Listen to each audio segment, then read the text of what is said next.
Méditation de la communauté des disciples du Christ vivant en ce samedi de la première semaine du temps ordinaire, année liturgique B. Évangile de Jésus-Christ selon saint Marc, au chapitre 2, les versets 13 à 17. En ce temps-là, Jésus sortit de nouveau le long de la mer. Toute la foule venait à lui et il les enseignait. En passant, il aperçut Levi, fils d'Alphée, assis au bureau des impôts. Il lui dit, « Suis-moi ». L'homme se leva et le suivit. Comme Jésus était à table dans la maison de Lévi, beaucoup de publicains, c'est-à-dire des collecteurs d'impôts, et beaucoup de pécheurs vinrent prendre place avec Jésus et ses disciples, car ils étaient nombreux à le suivre. Les scribes du groupe des pharisiens, voyant qu'il mangeait avec les pécheurs et les publicains, disaient à ses disciples, « Comment?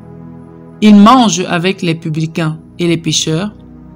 Jésus, qui avait entendu, leur déclara, « Ce ne sont pas les gens bien portants qui ont besoin du médecin, mais les malades. Je ne suis pas venu appeler des justes, mais des pécheurs. » Acclamons la parole de Dieu. Méditation. Bien-aimés dans le Seigneur, Dieu soit loué en tout temps. Un Dieu qui tue le pécheur au lieu de lui pardonner et de le sauver n'est pas le Dieu de Jésus-Christ. Il n'est donc pas le vrai Dieu. Une église qui tue les pécheurs au lieu de les abriter pour les aider à quitter leurs péchés n'est pas l'église fondée par Jésus-Christ. Dieu est miséricordieux. Il est le très miséricordieux. Il est le pardonneur.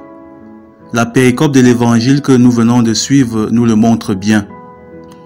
Ce texte porte sur la paix de Lévi ou Matthieu, selon les évangiles. Lévi était un collecteur d'impôts. Cette profession, dans la société juive, comme dans certaines de nos sociétés aujourd'hui, était le synonyme de péché.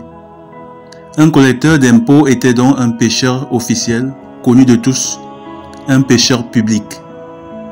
Les collecteurs d'impôts s'appelaient donc des publicains.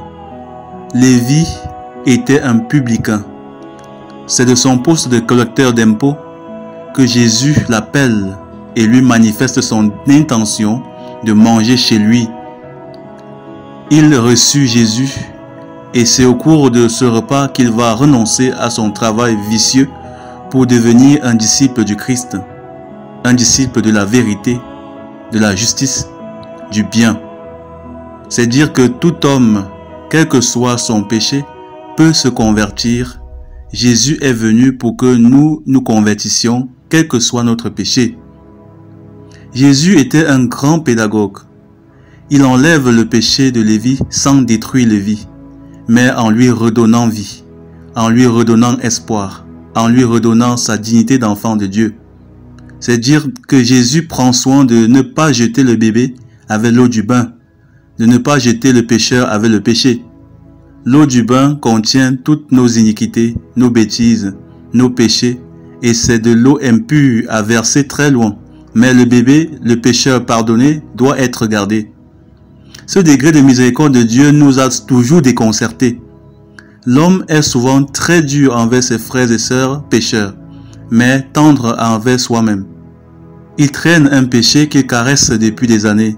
Il ne veut pas s'en débarrasser, mais face au péché de l'autre, il oublie qu'il est lui aussi un pécheur. Il exige la perfection des autres alors qu'il est lui-même imparfait. Son péché n'est jamais grave. C'est pourquoi il ne trouve pas la nécessité de se faire violence et de quitter sa mauvaise voie. C'est le péché de l'autre qui est grave, et s'il ne s'en débarrasse pas, il doit être puni, exclu, rejeté et même tué. Voilà comment nous raisonnons et agissons.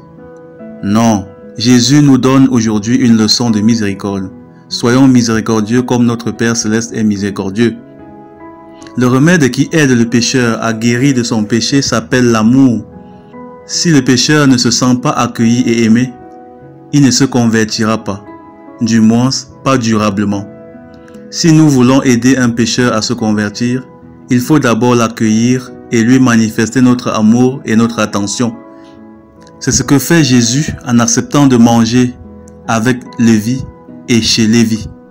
Jésus est venu non pour les saints vivant sur terre, mais pour les pécheurs qui cherchent à être délivrés de leurs péchés.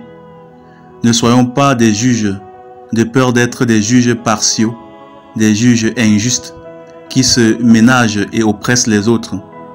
Si nous voulons aider un pécheur, donnons-lui Dieu. Seul Dieu peut enlever son péché, et ce Dieu est amour. Alors, avons-nous dans notre vie des personnes exclues à cause de leurs péchés? Aidons-les plutôt, s'ils le veulent, à guérir de leurs péchés.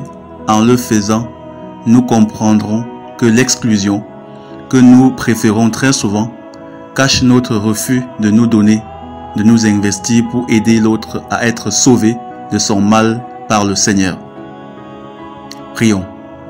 Dieu notre Père, donne-nous des cœurs miséricordieux ainsi que le courage nécessaire pour aider nos frères et sœurs qui s'éloignent de tes voies.